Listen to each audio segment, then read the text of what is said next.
제가 얼마 전에 한 2달 고 상간에 석촌 호수를 간 일이 있습니다. 저희 두 딸이 매콤한 게 좀 먹고 싶다고 해서 해물찜을 먹으러 해물탕집에 갔습니다.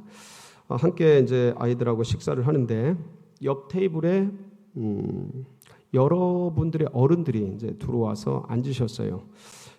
어림잡아서 연세가 한 70, 못돼도 70에서 약 80세 정도 되는, 머리가 허연, 저보다 더 허연 그런 분들이셨는데 한 4명, 5명 정도 이제 남자분들이셨습니다.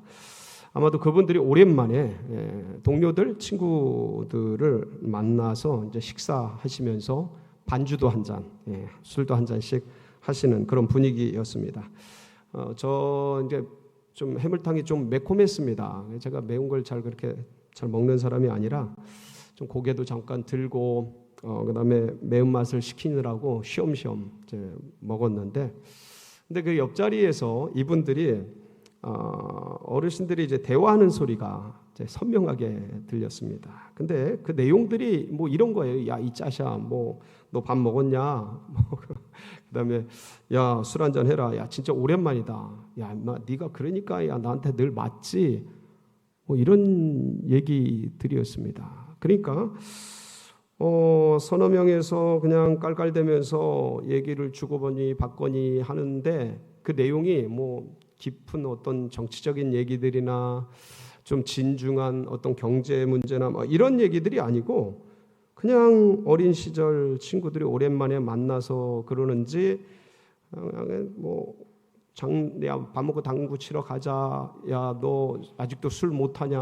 야, 임마, 네 그러면서 사회생활 되겠냐? 뭐 전부 그런 얘기들이에요. 그러니까 이분들이 70대, 80대이신지 그 내용, 이야기의 내용을 들어보면 7, 8세 아이들인지 잘 분간이 안 갈 정도의 그런 내용이었습니다. 그러다 보니까 이제 우리 가족들이 두 딸과 함께 밥 먹다가 뭐 약속이나 한 듯이 서로 고개를 이렇게 들고 바라보면서 서로 보면서 싱긋이 웃었어요.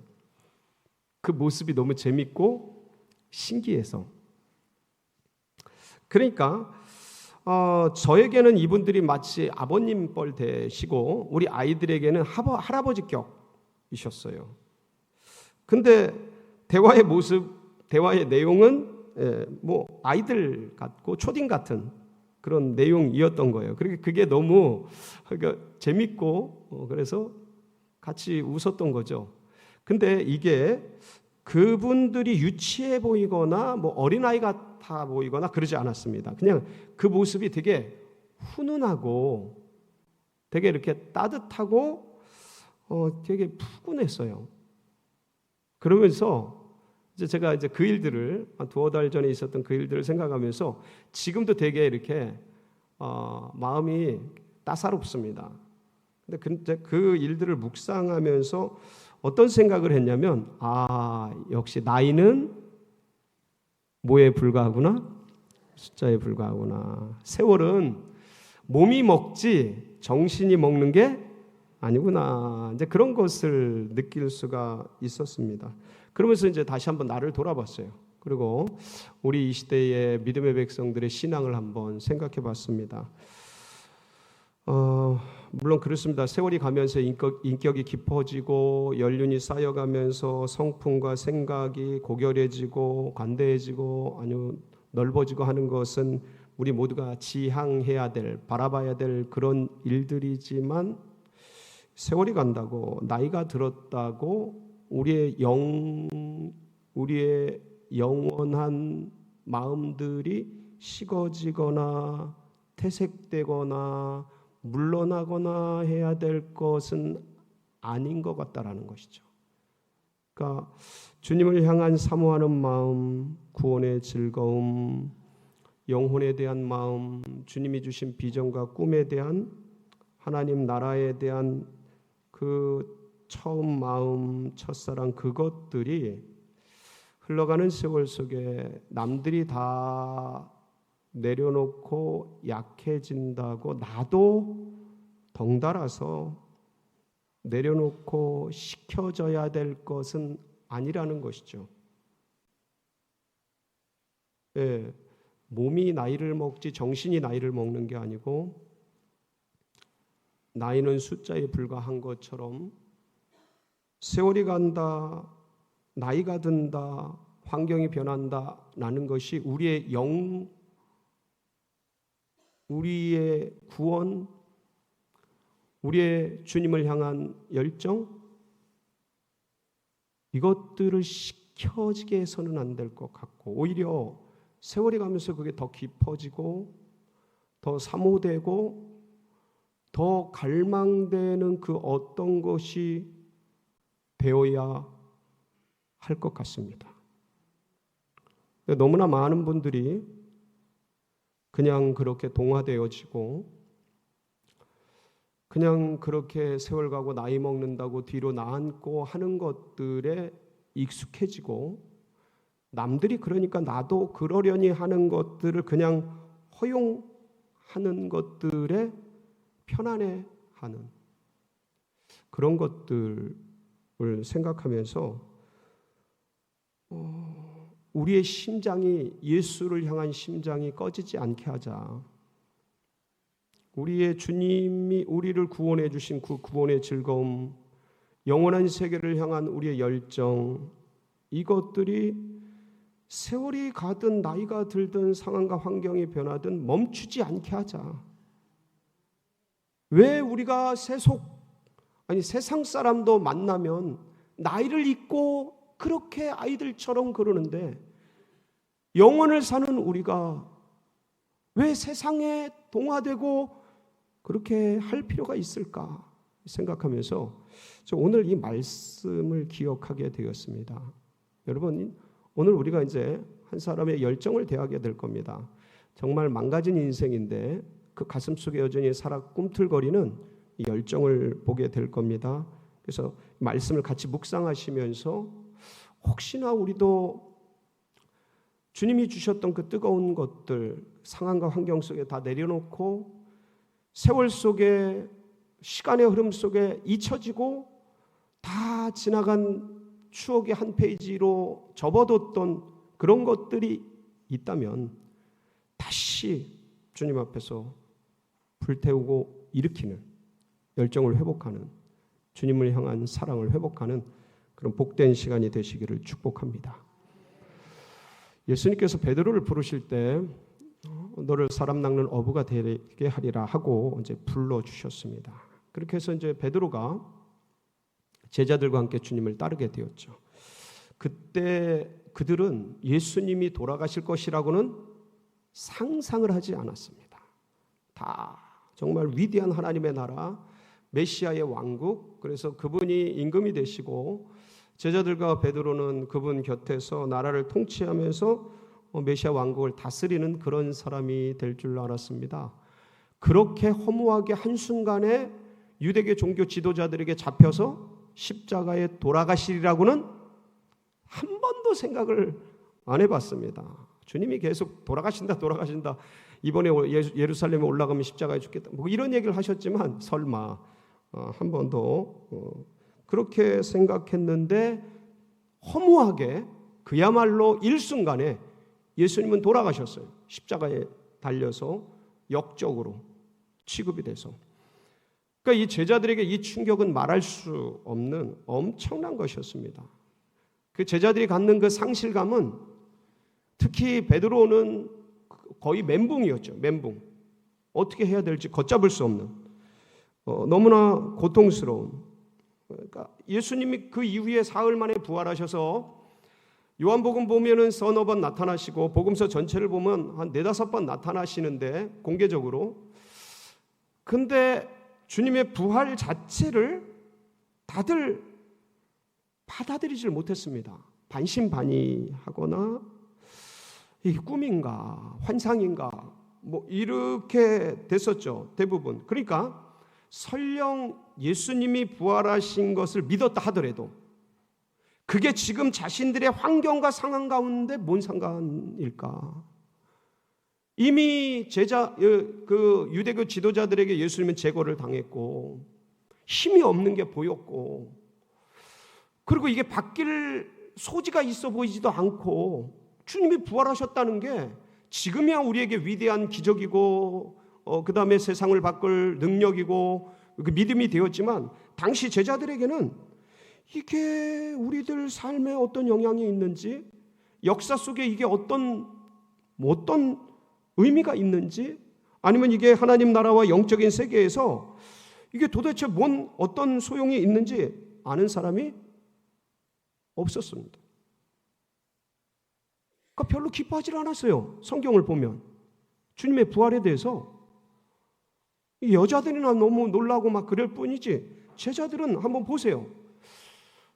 다들 그냥 그저 그렇게 생각을 했습니다. 그래서 예수님이 살아계실 때에 갈릴리에서 만나자 이 말씀을 여러 번 하셨어요. 근데 그 약속과 명령이 제자들에게 그렇게 큰 의미를 띠지 못했어요. 갈릴리에서 만나자는 말씀이. 근데 이제 예루살렘에 더 이상 있을 수가 없는 거예요. 예수님을 죽인 자들이 자신들도 잡아 죽이려고 하니까 불안하고 두렵고, 그래서 더 이상 머물 수 없어서 위험한 예루살렘을 떠나서 자신들의 고향인 갈릴리로 내려가게 됩니다. 자, 금의 환향을 꿈꿨는데 지금 쪽박을 차고 낙향하는 신세가 되었어요. 갈릴리에 와서도 마찬가지예요. 할 일이 없는 거예요. 뭐를 해야 될지도 모르겠고, 이건 닥쳤던 게 지붕 쳐다보는 격 그 이상을 넘는 멘붕과 삶의 의지, 방향, 이게 전부 무너진 상태였던 것이죠. 그러던 차에 베드로가 할 게 없으니까 그냥 고기나 잡으러 가려갔다 하고 얘기를 하고 고기를 잡으러 나가는 모습이 오늘 본문에 시작되는 모습입니다. 그러니까 베드로가 그렇게 나가니까 대여섯 명이 나도 그럼 고기 잡으러 갈래. 그리고 이제 따라 나선 형국이에요. 그날 밤 이제 고기를 열심히 잡았어요. 잡혀요, 안 잡혀요?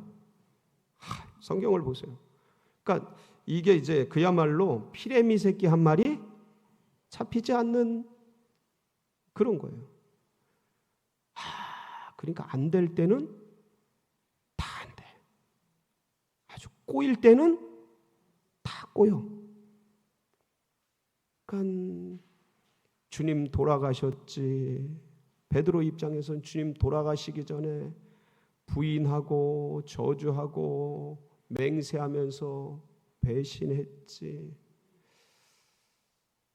이제 뭐 사람들 볼 면목도 없고 같은 제자들 얼굴 볼 자기가 그래도 선임이고 수석이었는데 그런 입장에서 내가 죽을지언정 주님을 부인하지 않겠습니다. 이거 다 들었는데 제일 앞장서서 먼저 그래 배신했지. 그러니까 면목도 없고 들낯도 없고 참 비참한 상황과 환경이라 낙향하듯이 고향에 갈릴리에 내려왔는데 아니 어떻게 안 돼도 이렇게 안 될 수가 있어요. 그날 밤 고기를 좀 잡자고 나가서 허기진 배라도 채우자고 잡으러 나갔는데 고기가 잡혀요, 안 잡혀요?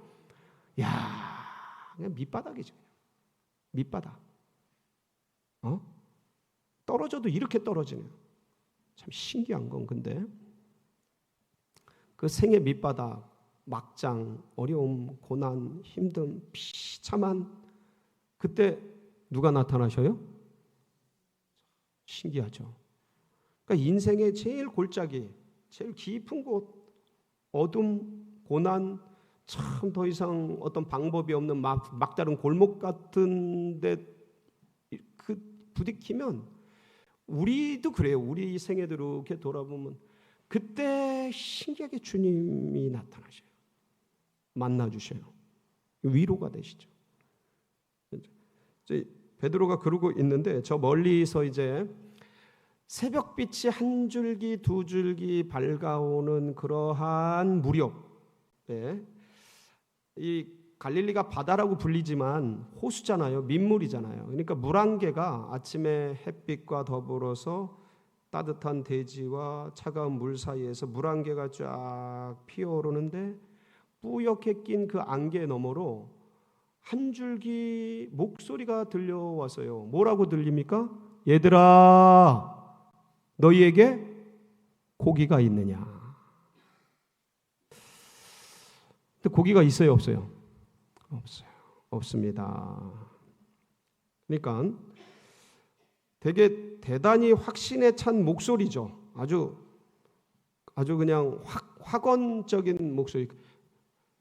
배 오른편에 그물을 내려라. 그러면 잡으리라. 이게 뭐 모습은 보이지 않는데 이렇게 마치 그렇게 그림자처럼 이렇게 실루엣이 이렇게 보이는 한 남자의 음성인데 굉장히 확신에 찬 목소리가 이제 들려온 거죠. 이들도 뭐 밤새 허탕 쳤는데 뭐 믿져야 본전이지. 속는 셈 치고 아마도 던졌겠죠. 던졌어요. 근데 이게 웬일이에요? 물고기가 엄청 잡혔어요. 아주 밤새 잡은 것보다 한 방에 더 많이 잡았어. 예?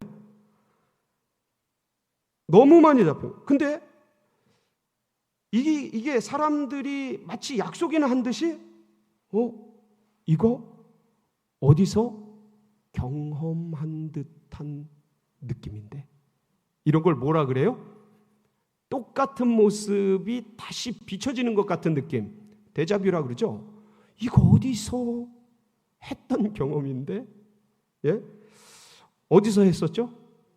이게 이제 마지막 장면이잖아요. 오늘 요한복음 21장이 첫 장면에 누가복음 5장에 보면 이 베드로와 요한과 안드레와 이 갈릴리 어부들이 밤새도록 고기를 잡는다고요. 근데 그날도 고기를 한 마리도 못 잡았어요. 그래서 이제 햇빛이 떠올랐기 때문에 고기들이 깊은 곳으로 다 도망가지 않습니까? 중동의 햇살 피해서.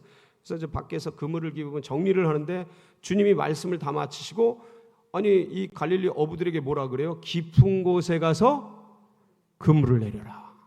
그랬더니 두 배에 가득 차는 기적을 경험해요. 이거는 남들이 보면 우연인데 이게 물떠온 하인들은 알듯이 이 어부 생활을 했던 사람들은 아는 거예요. 이거 기적이다라는 걸.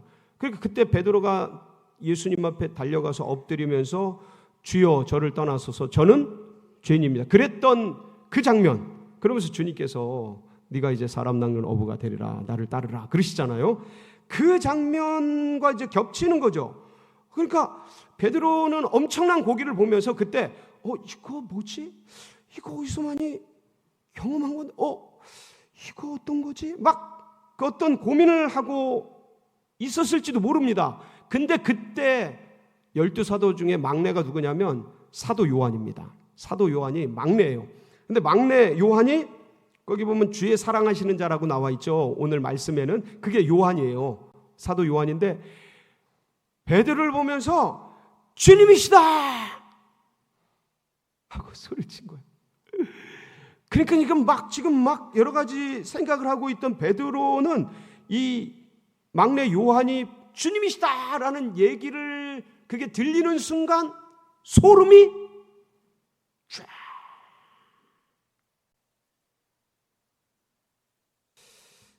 그러면서 여러분 그 소리가 주님이시다는 소리가 들려오면서 소름이 쫙 끼치면서 그 순간에 지나간 수많은 주님과의 있었던 일들이 스쳐 지나갔을 겁니다. 제가 이걸 아는 이유가 있어요.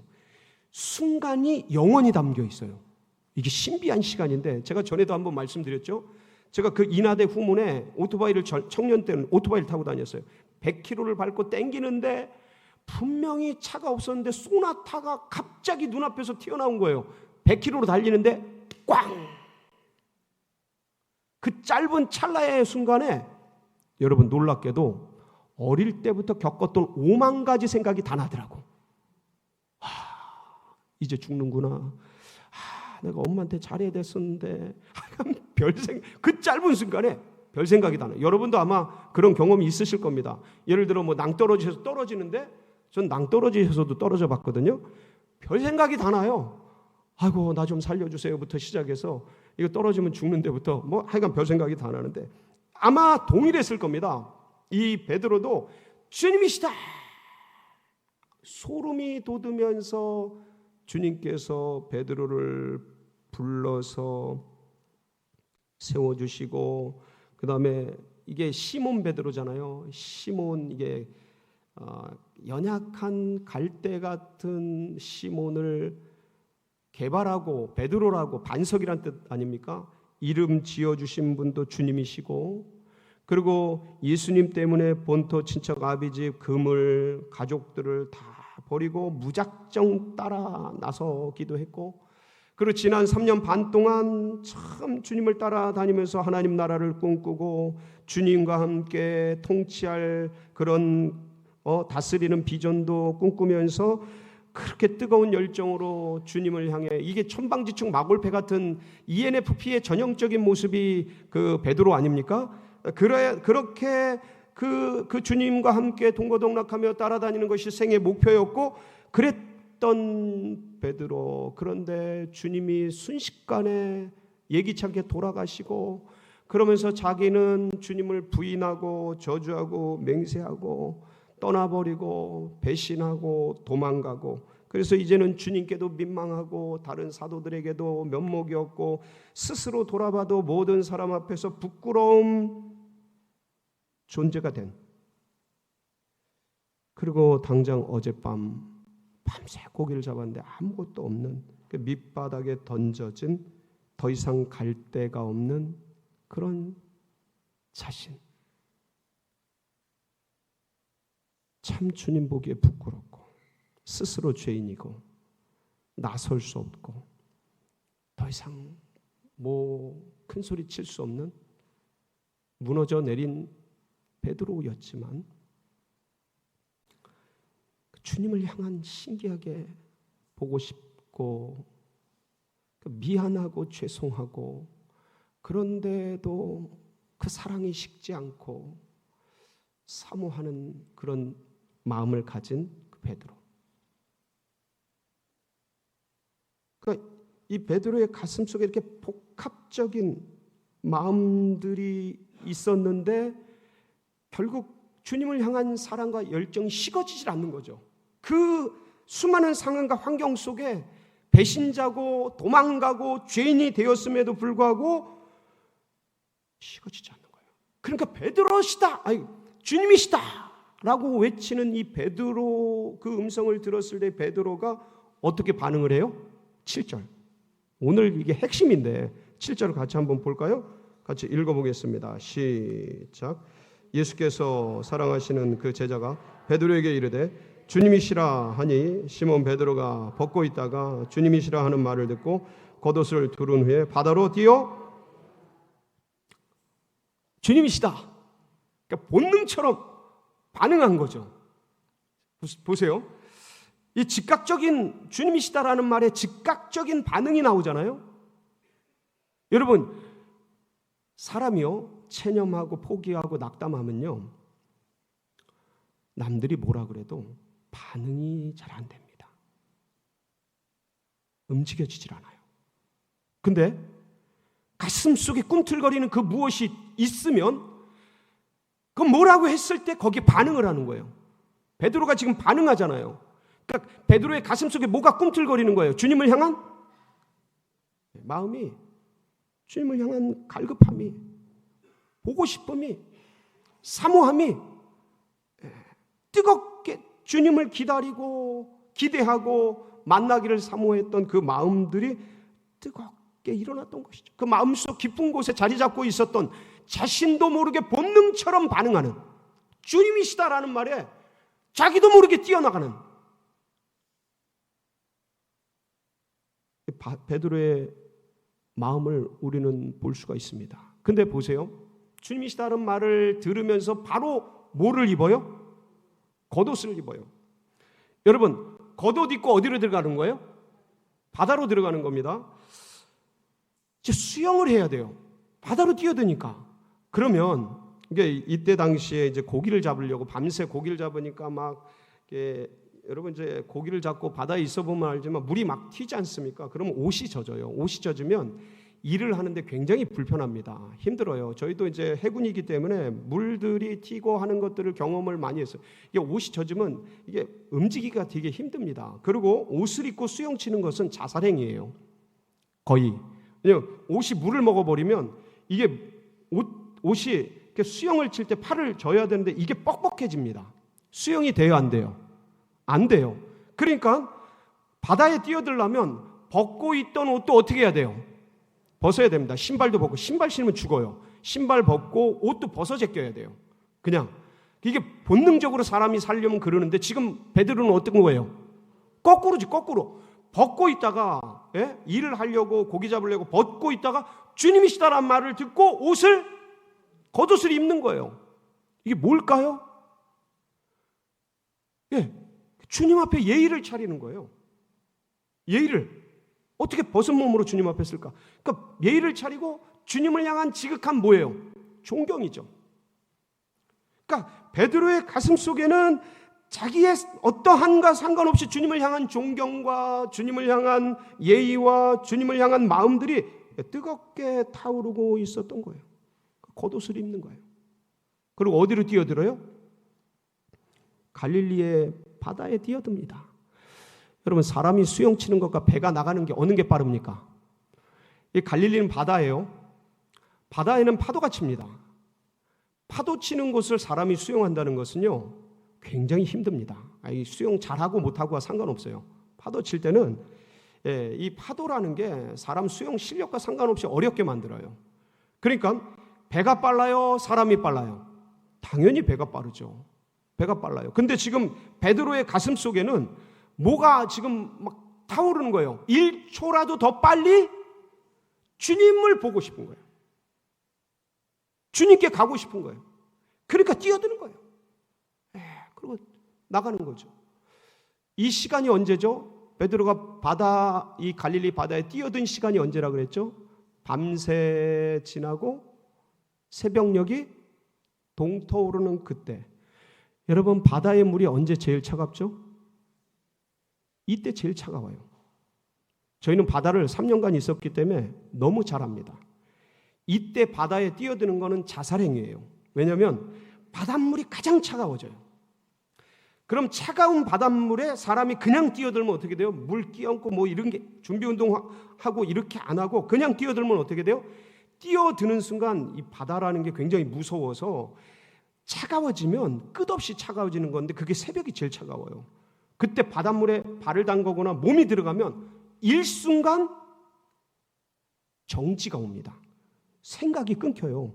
너무 차가워서 혼박 그냥 그러니까 깜짝 놀래요, 몸이. 그러면서 몸이 깜짝 놀라면 뭐가 와요? 심정지가 옵니다. 저는 여름에 제 눈앞에서 여름인데 계곡에서 물속에서 심정지로 죽는 사람을 제 눈으로 봤어요. 제가 여러 번 얘기했을 겁니다. 그게 뭐냐면 물이 위에는 따뜻한데 깊은 물은 밑에는 차가워요. 여름에도 계곡은. 그러니까 그게 심정지가 오는 거예요. 밑에 쪽이 차가워지니까. 근데 바닷물은요, 이거는 자살행위인 거예요. 이걸 알아요, 몰라요, 베드로가? 새벽에 물이 차다는 걸 베드로가 알아요, 몰라요? 30년이 넘게 뱃사람 노릇을 한 게 베드로예요. 너무 잘 알아요. 뛰어들면 돼요, 안 돼요? 안 되죠. 목숨이 하나 간 거예요. 생명을 돌아볼 겨를이 없는 거예요. 새벽 바다에 옷 입은 채 뛰어드는 거예요. 신발은 신었는지 안 신었는지 모르겠어요. 이게 거의 이거는 정상적인 행위가 아니에요. 그리고 말씀을 보면 약 50칸 정도 떨어졌다 그랬어요. 이게 200규빗이라고 밑에 각주가 되어 있어요. 200규빗이면 100m 정도 됩니다. 그러니까 100m 정도 되는데 이 갈릴리 바다를 뛰어들어서 간 거예요. 그 뒤에 이제 곧이어 사람들이 배를 타고 가지고 해변으로 나옵니다. 그러니까 그 짧은 시간을 기다릴 수 없어서 뛰어내려서 주님을 향해 수영치면서 가고 있는 거예요.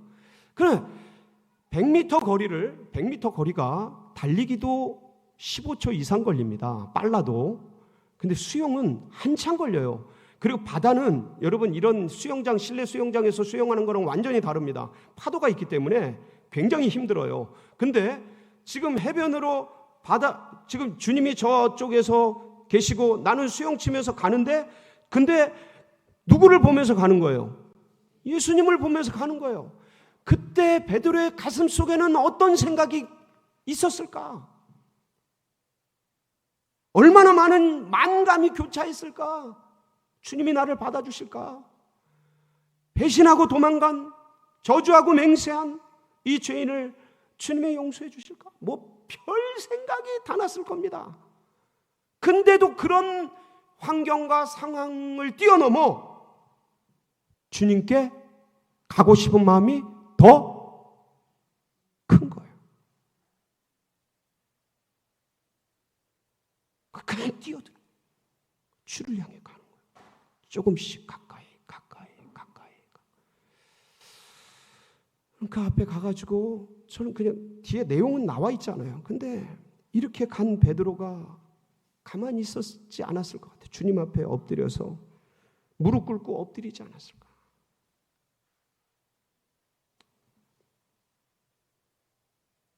그런 베드로를, 그 열정을, 그 가슴 속에 예수님을 향한 사랑과 그 자기의 죄와 상황과 환경에도 식지 않았던 그 열정을 그대로 가지고 있었던 베드로의 그 마음을 주님이 아셔요, 몰라요? 아셔요. 그러니까 사람들 앞에서 요한의 아들 시몬아, 네가 나를 사랑하느냐 3번을 물으시고 내 어린 양을 먹여라, 내 양을 쳐라, 내 양을 먹여라, 사명을 회복시켜 주시고, 사람들 앞에서 베드로의 권위를 복권시켜 주시고 다시 사명 주시고 놀라운 일들을 감당할 수 있도록 주님께서 세워주시지 않습니까? 사랑하는 성도 여러분, 저는 이 베드로의 열정을 보면서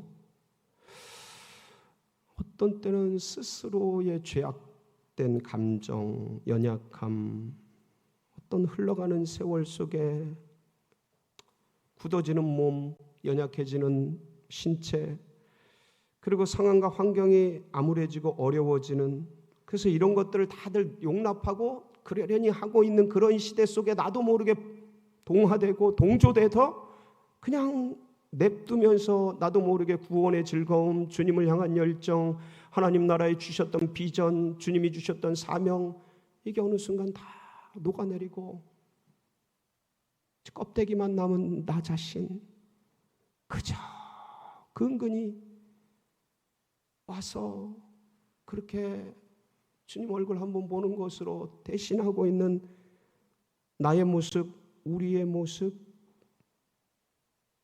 그런데 베드로는 거기에 꺾이지 않고, 그런 자신에게 꺾이지 않고 주님을 향한 사랑과 열정을 쏟아내더라 이거죠. 저 여기 계신 분들이 이 베드로의 열정 가운데 나아가길 축복합니다. 여러분이 흘러가는 세월 속에 우리가 거기에 주님을 향한 사랑이 양보되지 않게 하시길 바랍니다. 뒤로 침륜에 빠지지 않길 바랍니다. 그래서 오히려 세월이 가고 시간이 가고 나이가 들고, 아니 세상 사람들도 젊은 그 자 친구들을 보면서 식어지지 않는 그 정신과 혼을 가지고 있는데, 하나님이 우리에게 부어주신 이 성령, 사명, 구원의 즐거움, 열정, 하나님 나라 비전, 이게 어떻게 식어지고 타협되고 나이 들고 세월이 묻고 거기에 그럴 수 있게 하겠습니까? 다시 한번 세월을 넘어, 나이를 넘어, 상황 환경을 넘어 주를 향한 심장이 타오르고 주님 향한 열정이 일어나는 주의 백성들 모두가 되시기를 주의 이름으로 축복합니다.